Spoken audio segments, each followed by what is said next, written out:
Good day guys, so update lang tayo sa ating mga kalapate at mga alaga. So update muna tayo, quick update muna tayo dito sa mamanok natin ito. So ito yung puti natin na kakawala-kawala at pinapakain natin ng kanin na yan. So medyo lumaki naman siya kahit papano pero maliit pa rin, pero pwede na yan, ayan. So pinungusan na rin natin. Bali mag-iisang taon na to mga kabi, ayan, mag-iisang taon na. Yung kapatid niya na mas matanda sa kanya ng isang buwan, ginagamit na natin na katsaw. Pakita ko sa inyo. So ayan mga kabi yung kapatid niya, ginagamit na natin katsaw. So mag-iisang taon to ngayong March. Ayan. So ito pala mag-iisang taon na to, last first week ng March. Itong puti. Tapos yung isa last week ng March yun So ganun ang pagkakasabi sa akin ng tropa natin. Ayan. So pinalit to sa Golden Boy sweater natin. Yung Golden Boy sweater natin nandito. Ito pala itlog, may itlog na. So sana parami itlog ito. Ayan. Ito yung Golden Boy sweater natin. Ayan, katsaw. Magandang manok yan.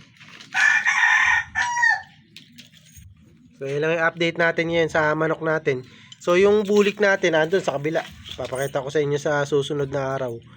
So update naman tayo sa ating mga kalapati. So ito nga mga kabi, kakauwi lang. Ayan, tumayo ng basa ng tubig. Yung kalapati natin, stress sa truck. First day niya ng kumbaga first toss niya galing sa truck. Ayan, so late na siya nakauwi. Siya yung pinakahuling nakauwi, si Pungkol. Ayan, so wala kasing katawan to, maliit lang katawan nito. Tapos tinanggalan pa natin ng kaparis kahapon, kaya siguro nawalan siya ng motivation, nawalan siya ng lakas, nawalan ng inspiration para makauwi. Ayan, nakauwi naman, okay naman. Ayan, so kaya tinatawag na Pungkol din, kasi nga Pungkol yung isang daliri niya, yung kanan. Ayan. Tapos ayan, so magpaparis na siguro yun, kasi dalawa na lang sila. Pag nagparis na to mga kabi, bali lalagay na natin siguro iba natin na kalapate. Tapos check natin yun, baka susunod na araw na pala check natin yung natin, homer natin na painakay.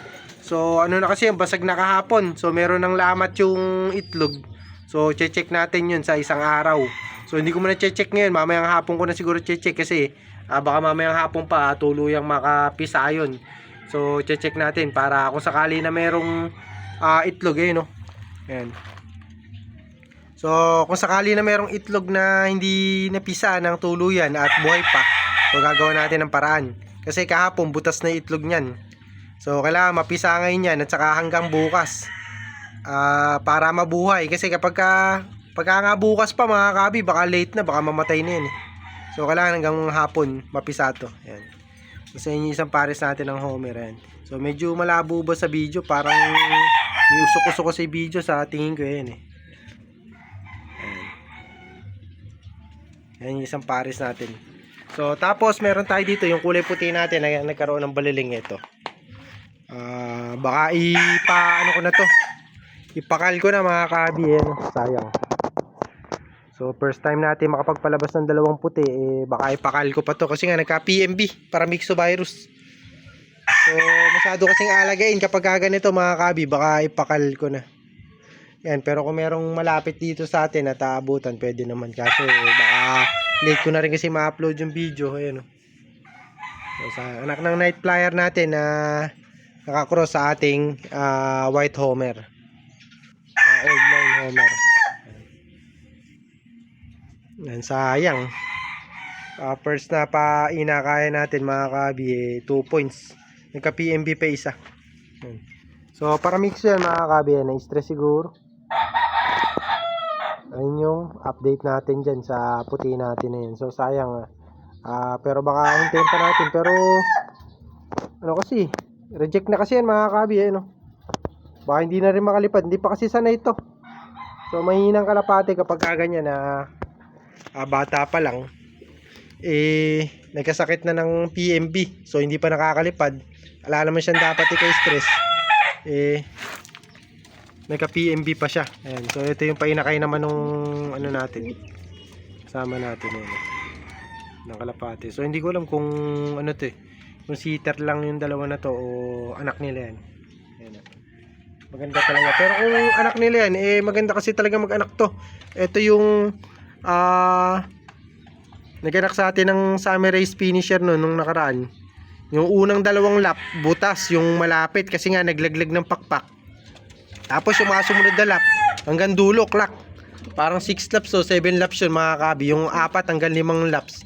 Eh nag-clock siya. Yung unang dalawang laps na malapit, yun yung binutas nito. So sayang, yung anak nito sa atin, ayan, yung anak nilang dalawa.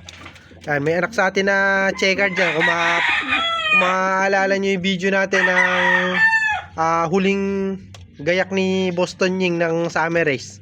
So siya yung nag-aalaga. Yan yun, yung may anak doon. Tapos yung white feather tsaka blue bar. Ano naman yun?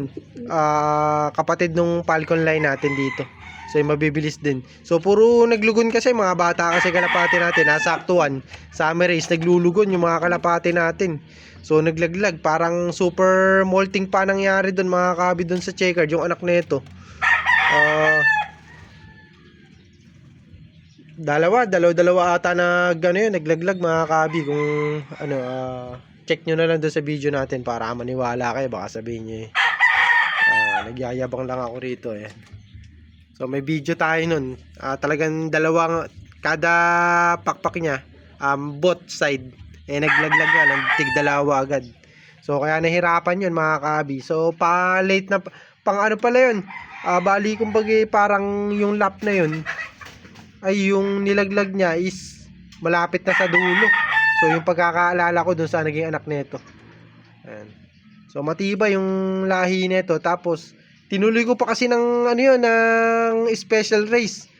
So parang 3 silang niload nun mga kabi. Isa lang nakauwi sa special race kasi medyo malayo pagitan, tawid dagat pa ng norte. So sa dagat pa binitawan yun mga kabi. Yung ano, kumbaga parang naging sea race, inter island pa yung race nun. So yung isa natin na blue bar nakauwi, finisher lang ng special race. So yung dalawa natin, yung blue bar saka yung checkered nga nawala. Kalapate pang matibayan. So tatry natin ulit sana to eh, kaso naunahan tayong mag-breed ng kasama natin. So siguro nagustuhan niya rin kasi ang binigay lang natin doon na vitamins mga kabi, yung dati lang din. Tapos yung dinagdag ko nga na kulay green, spirulina, 5,000 ba yun? Ultra liver oil ata yung isa. Tapos spirulina 5,000.